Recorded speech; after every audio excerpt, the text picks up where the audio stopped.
Kalau sudah, ketik satu teman-teman. Satu.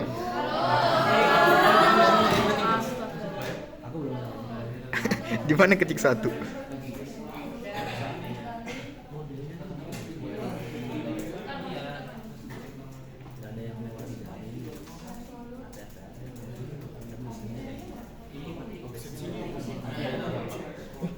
Tapi emang ada 010.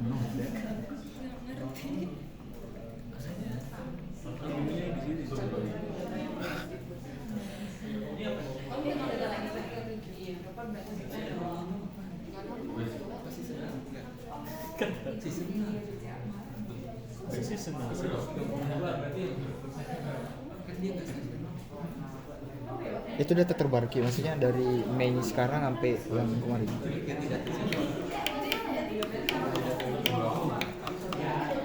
Mending forecast sama.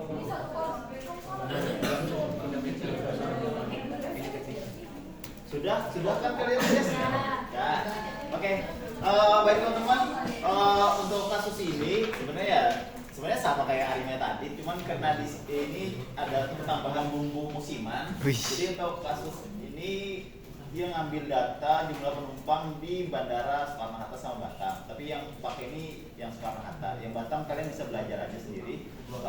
Di sini ada datanya ini kan udah kode statistik deskriptif. Sini ada 232 data. Terus sama juga seperti Friska jelasin sebelumnya, itu kita bikin dulu data training sama testingnya. Nah di sini aku gunain proporsi training sama testingnya tuh 80-20. Nah jadi di sini untuk data trainingnya tuh ada 186. Dipisah dulu aja tuh.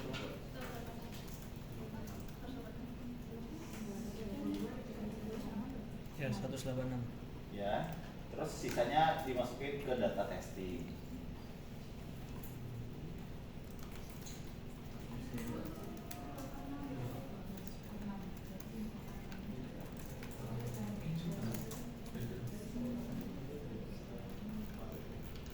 Oke, kalau sudah selesai, oke. Ini video-video aja.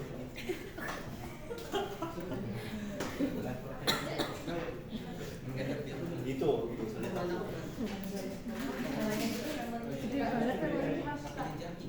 Enggak. HP mahal. Lanjut, aku yang mau Sudah teman-teman. Oke, kalau sudah teman-teman coba ini ya. Yang pertama tuh coba cek dulu data time seriesnya gimana untuk data trainingnya. Nanti hasilnya kayak gini yang di gambar di depan. Nah ini kan kalau teman-teman lihat kan kayak nggak kelihatan kan data musimannya kayak gimana. Cuman ada indikasi kalau dia tuh nggak stasioner karena ada pola tren ya di sini. Itu yang pertama. Terus teman-teman untuk analisis yang selanjutnya teman-teman bisa cek dulu untuk stasionaritas terhadap variannya. Tadi seperti yang Friska lakukan tadi di control chart, box cox, transformation. Nah di sini teman-teman pilih dulu yang training. Nah ini karena aku tadi sudah selesai ya, cuman aku ulangin lagi. Di sini training, terus option simpen pakai optional lambdanya, terus aku simpen datanya tuh di C6 dulu teman-teman.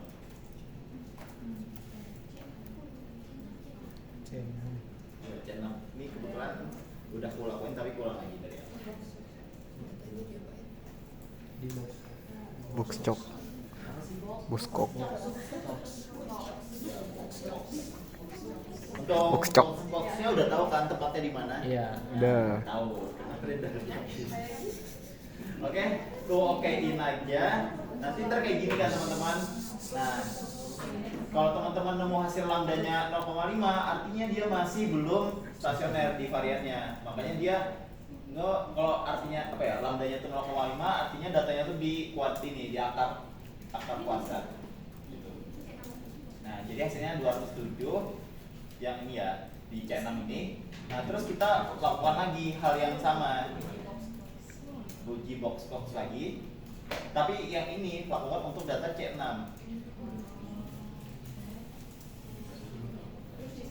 Terus simpen lagi di C7 di sebelahnya. Di oke, langsung oke. Nah, Ini kan masih sama kan? Nah, masih sama. Hasilnya ya segini. Nah, terus lakukan hal yang sama lagi. Itu sampai hasilnya dapat 1 gitu. Tapi kalau udah sampai percobaan yang ketiga masih dapat selain 1, teman-teman sebenarnya nggak masalah ya kalau nggak lanjutin lagi. Soalnya yang lebih penting itu di ARIMA itu stasioner terhadap ini aja, terhadap rata-rata aja. Soalnya itu yang paling Udah 1 Ki, yang kalau ketiga varian kali. itu masih aman ya kalau nggak stasioner. Kasih 2 kali sih. Ini tadi data 7 kan? C7. Iya Mas. Nah terus simpen lagi di C8. Yeay, udah. Iya, 1. Ini udah 1 kan? Artinya data yang di C7 itu dia udah stasioner terhadap varians. Nah terus teman-teman mau cek lagi kan datanya itu udah stasioner belum terhadap rata-rata. Tadi yang udah dijelasin sama Friska pakai ADFS. Nah, tapi ini kita pakai datanya yang data di C7 tadi.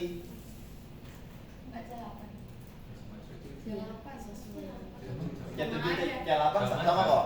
Karena mereka udah ini, maksudnya nilainya nggak berubah. Emang iya. Jadinya Iya. Kalau teman-teman bingung nilai, nanti kan nilainya tuh kan nggak hanya 0,5, 1, min 1 gitu kan. Nanti teman-teman bisa cek aja kok di Google atau ChatGPT itu perhitungannya kayak gimana. Soalnya tuh ada nilai ininya. Kalau terangannya misal 0 diapakan, di 0,5 diapakan gitu. Ini kita ada tes dulu ya. Nah, ini kan kalau teman-teman lihat hasil p-value-nya itu lebih besar daripada alpha. Artinya apa? Berarti datanya ke stasioner. masih di stasioner. Artinya perlu distasionerkan. Nah, udah kan? Nanti teman-teman lakukan diferencing ke diferencing ini. Nah, C7. Nah, terus simpan hasilnya di C9. Like-nya 1 ya. C9 1. Nah, sudah. Kita lakukan hal yang sama lagi, tapi untuknya C9.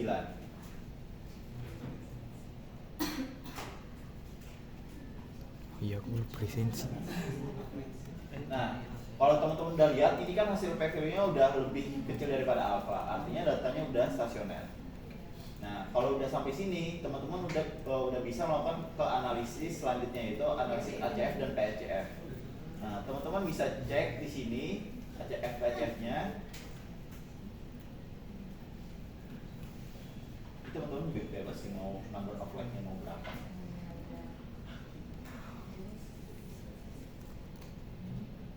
Maaf.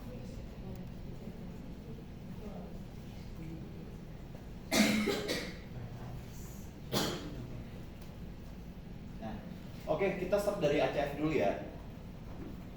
Nih, kalau teman-teman lihat di sini dia ada ini kan datanya itu ada signifikan di leg yang kedua. Tapi ada juga datanya tuh signifikan di leg yang keberapa ini. Nah, ini teman-teman lihat di sini ada leg 12, leg 24, leg 36. Artinya apa? Berarti dia ada pola musiman di sini. Oh, yang bawahnya enggak, Mas? Yang mana? Yang bawah ini. Yang bawah ini. Nah, itu. Iya. Sebenarnya kalau ARIMA itu teman-teman sebenarnya terserah kalian sebagai peneliti atau yang ngamatin, kalian mau ngasumsiin dia itu apa ya, kayak hal yang perlu diperhatikan atau enggak gitu. Tapi kalau kalian nganggap hasil apa ya, hasil yang ini like-nya ini enggak signifikan, itu enggak masalah, asalkan pada saat kalian pengujian ARIMA, pengujian parameter ARIMA yang kalian lakukan yang ini ya, yang umumnya terjadi dan hasilnya itu normal, berarti ya hasil kalian ya nggak apa-apa. Artinya ya sebenarnya sih nggak masalah kalau ini diabaikan gitu teman-teman. Itu ya. Nah terus di PHCF itu kan bisa teman-teman lihat di sini yang apa ya, yang signifikan itu cuma di leg ke-12. Nah ini sebenarnya teman-teman bisa aja anggap dia itu signifikan sampai leg ketiga. Nah berarti kemungkinannya itu apa aja? Dia bisa aja apa ya, untuk yang data non seasonal itu bisa aja dia itu MA2 atau bisa juga dia datanya tuh AR3 gitu. sini kan AR-nya signifikan sampai leg yang ketiga nih, kayak gitu. Walaupun di sini leg satunya tuh dia nggak signifikan gitu. Terus untuk data yang seasonal, kalau teman-teman lihat kan yang di sini dia sampai leg keberapa nih yang ini kan apa? Sampai leg yang signifikan kan sampai leg yang ketiga kan, yang kelipatan ketiga. Nah teman-teman bisa aja nganggap yaitu seasonal MA-nya itu nilai itu MA3 atau seasonal AR-nya tuh satu gitu, atau bisa juga 103 gitu. Nah sini teman-teman kalau mau lihat lagi ini ya untuk beberapa, karena udah kita tahu nih berapa ininya kan, ini kalau bisa teman-teman jangan pakai yang ini dulu ya, forecast base ARIMA model ini. Karena dia itu pakai pendekatannya itu pakai nilai AIC BIC terendah. Sedangkan kalau di ini ya, kalau lebih baik itu teman-teman langsung cek di hasil analisis ACF-nya yang teman-teman lihat gitu. Yang base ARIMA tuh sebagai pembantu aja, misalnya hasilnya tuh nggak bisa dianalisis pakai mata gitu. Nah gitu. Nah di sini teman-teman pakai data yang di C7 yang belum di ini ya, yang belum di diferensi. Nah, tapi di sini nanti jangan lupa di diferensi 1. Nah, non seasonalnya tadi apa? ACF-nya berapa ya? AR-nya tadi berapa? Ini kan 1 3 ini maksudnya yang non seasonalnya. Nah, di sini 3. Di sini 1. Ini coba dulu yang pertama ya, kita nggak usah di ini dulu, oke? Nah, kalau teman-teman lihat di sini AR1, AR2, AR3-nya kan signifikan kan, berarti dia memenuhi. Nah, terus SAR12-nya kan signifikan juga. Nah, kalau berdasarkan hasil parameter dia udah memenuhi nih. Nah, cuman kan kita harus ngecek juga nih kalau datanya tuh memenuhi asumsi atau enggak gitu kan. Yang paling mudah itu dari sini ya, lebih baik kalian lihat dulu asumsi white noise-nya udah terpenuhi enggak gitu. Nah, kalau teman-teman lihat ini Albion box-nya dia terpenuhi karena nilai mereka tuh lebih besar daripada alpha. Artinya uji asumsi white noise-nya dia udah aman gitu. Nah, ini pulang lagi ya karena aku lupa nyimpan ininya residualnya.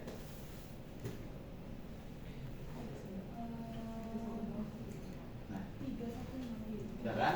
Nah, teman-teman bisa uji normalitasnya juga. Di sini kan normalitas residual. Nah, di sini ini kalian terserah mau pakai uji apa. Nah, itu karena PV-nya lebih besar dari apa? Berarti dia udah memenuhi asumsi normal.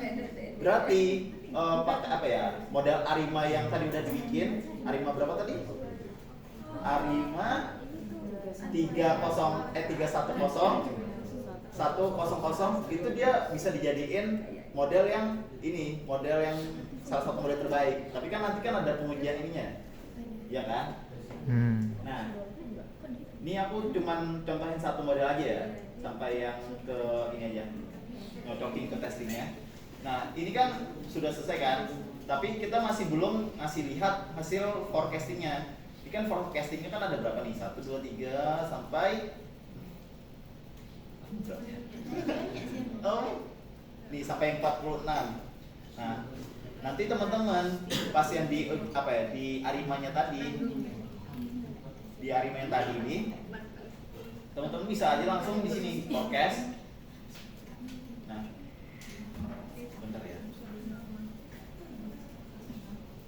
Di sini lead-nya tuh tadi kan ada berapa ya? 48 ya. Di sini 46, Pak. 46. 46 ya, yang 46. Maaf guys. Nah, sini forecastnya kalian simpen di mana nih? Kayak contoh di C11. C11 simpen. Nah, lower limitnya ini yang batas bawah C12, upper limit C13 itu. Itu yang bisa tadi.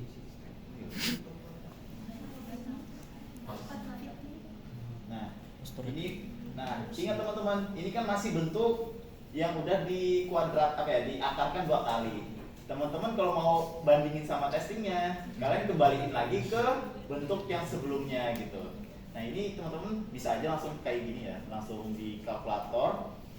Nah di sini for-nya itu simpan di for juga ya, simpan di for. Nah extract udah jam 14. Nah ini dipangkatin 4 aja. Paham kan kenapa dipangkatin 4? Kenapa nilai? Buat nilai deh. Aku nggak ada nilai. Paham kan teman-teman? Ya, dipangkatin 4 aja. Aku mau jawab. Ya udah wes. Karena anggap paham, lanjut lagi wes. Anggap paham. Nah ntar kayak gini kan hasilnya, diokein. Nah ntar ketemu hasilnya kayak gini teman-teman. Lakon yang sama buat yang ini ya, yang selanjutnya. Kayak lower 4 jam 15.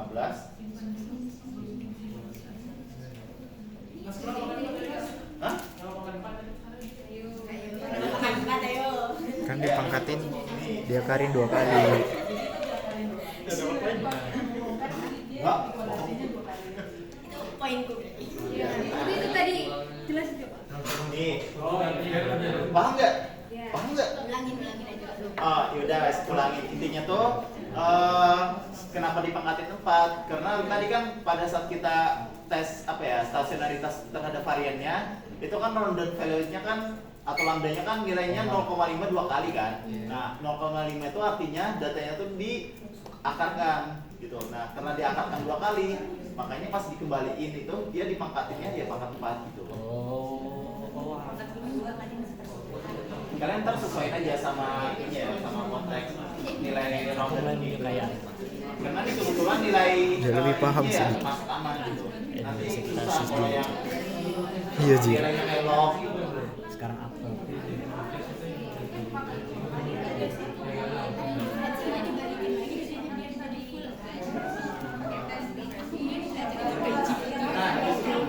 Oke teman-teman, di sini aku bakal ngasih lihat kalian gimana hasil forecastingnya terhadap nilai testingnya.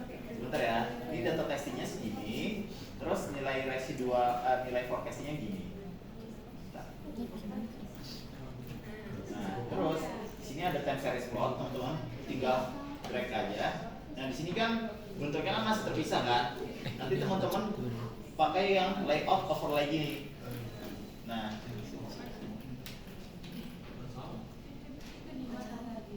bentar. Oh, maaf guys, ini yang pakai maaf, salah. Jam 14.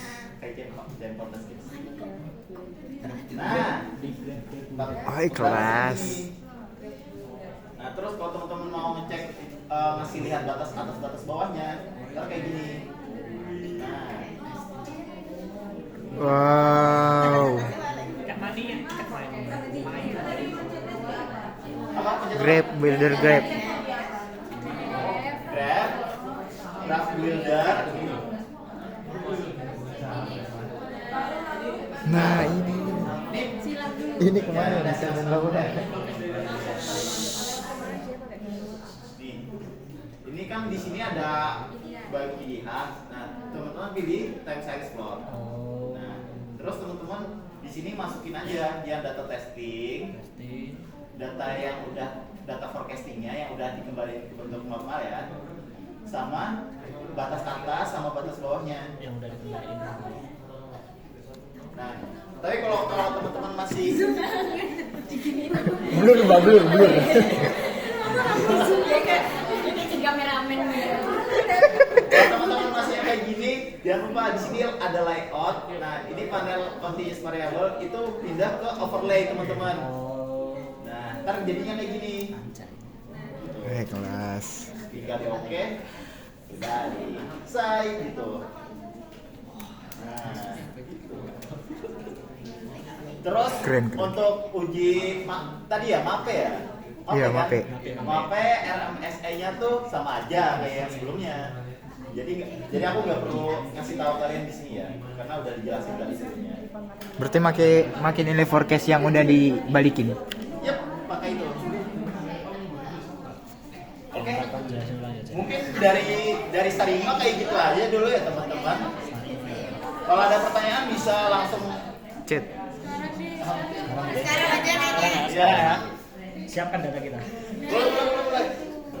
Kapan kita harus lihat yang fit base model atau lihat VSF? Yang ini ya, yang best Arima itu tak maksudnya. Mending yang mana maksudnya? Dua-duanya Eh, Bu.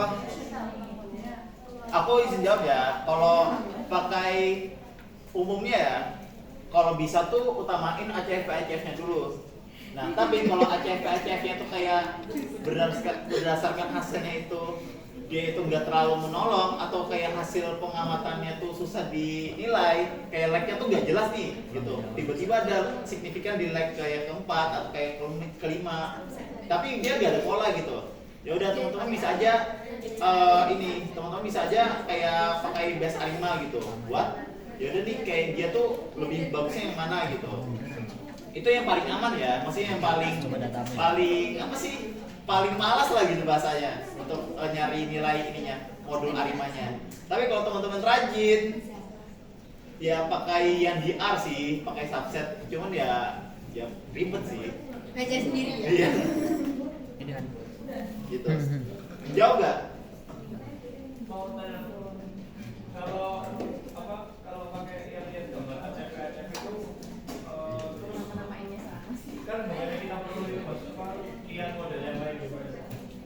Iya, maksudnya lihat model yang lain. Jadi kalian bisa aja, ini kan lihat kan, kalau di sini kan hasilnya ada lag 3 kan. Di sini ada Benar. apa ACF? Lag 3 ini artinya dia seasonal MA-nya ketiga.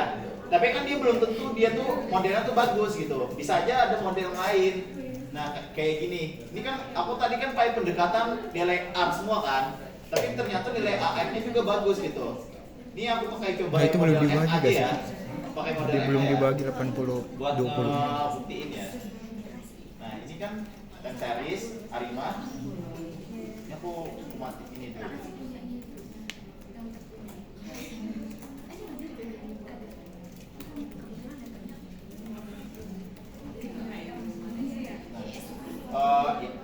Kita ubah nih yang pakai yang MA ya. Ini non seasonalnya kan lag-nya nih 2 nih. Karena yaudah nih dia ada signifikan di lag 2 gitu. Terus yang di seasonalnya dia kan lag-nya sampai lag ketiga kan. Ada lag-nya 3 kali kan gitu. Nah. Ini aku okein dulu. Nah, lihat hasilnya dia ternyata tuh sama-sama ini, sama-sama signifikan gitu. Terus Elgin box-nya ya. Nah, coba lihat Elgin box-nya juga dia ini apa nilainya tuh lebih besar daripada alpha. Berarti dia apa ya? Residualnya dia itu white noise atau dia memenuhi asumsi white noise gitu. Nah, terus kita uji residualnya ya. Ini residualnya ya.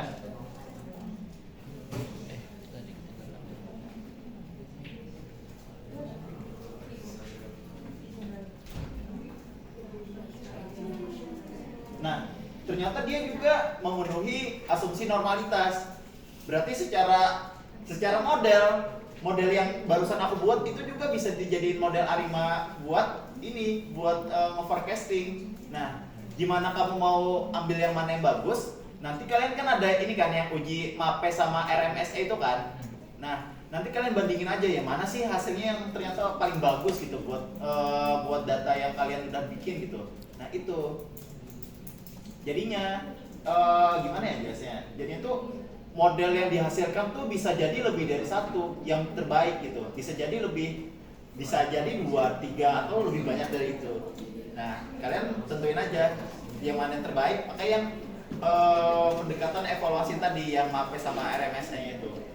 Gitu sih. Dari Bu Dina ada minimal model yang harus dibentuk kan?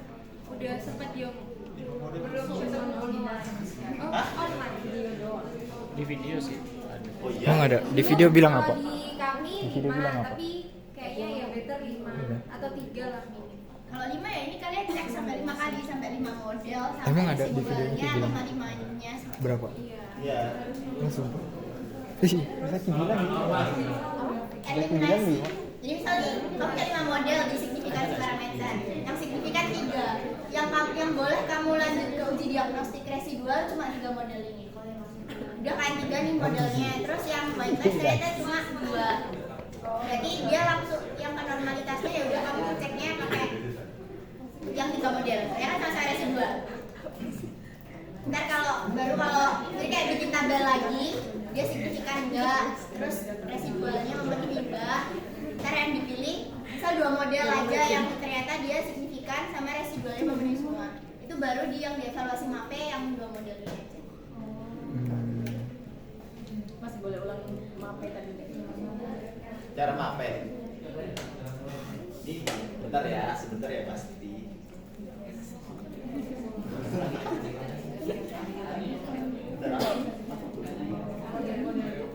Udah satu langsung deh. Udah tadi pakai data testing sama data akhirnya. Terus yang ini for testing sama testing. Salah itu. Pakai itu central limit theorem. Kayak ya udah kalau datanya lebih dari berapa itu dia dianggap normal gitu. Kalau mau ya transformasi. Kalau mau mencoba. Kalian mau ngatain ya? Kak, iya sih emang. Aku dulu gak boleh. Ya cari jurnal yang memenuhi yang apa ya?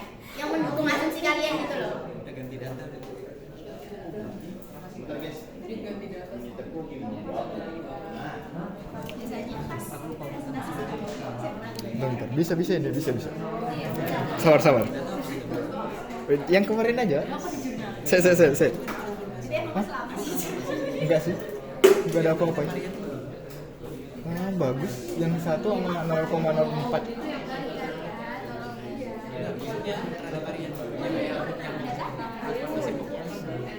Box chop. Bagus. Satu.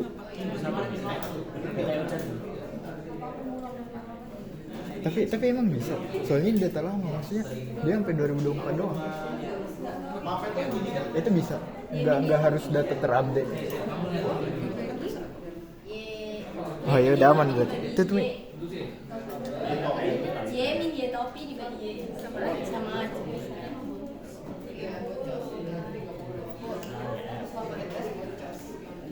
Absolutnya di atas Absolutnya di nggak masuk absolut itu di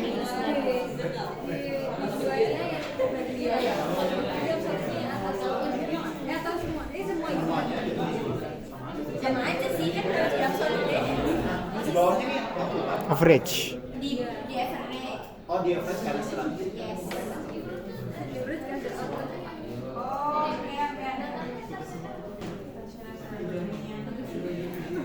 kamu apa sih Nangkep gak? Mantap. Nah itu, kayak gitu MAPE ya. Kalau RMSN yang mirip kayak gini, tapi ntar dikurang dulu, di beda rumus. Ya, MAPE aja. Bagi. Kalau RMS tuh kayak gini. Gini, bentar ya. Kurang gini. Kan kamu pakai diskusi aja ini kayak apa sih? Di sini, ntar di ya,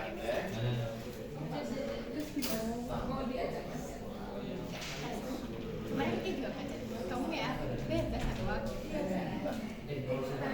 Iya.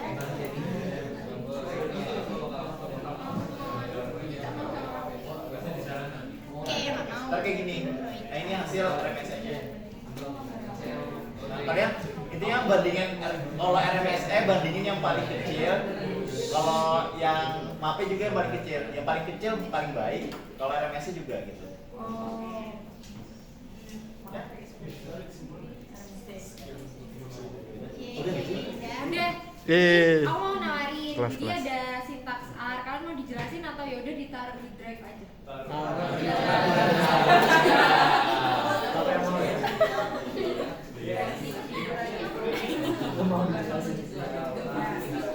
Private deh.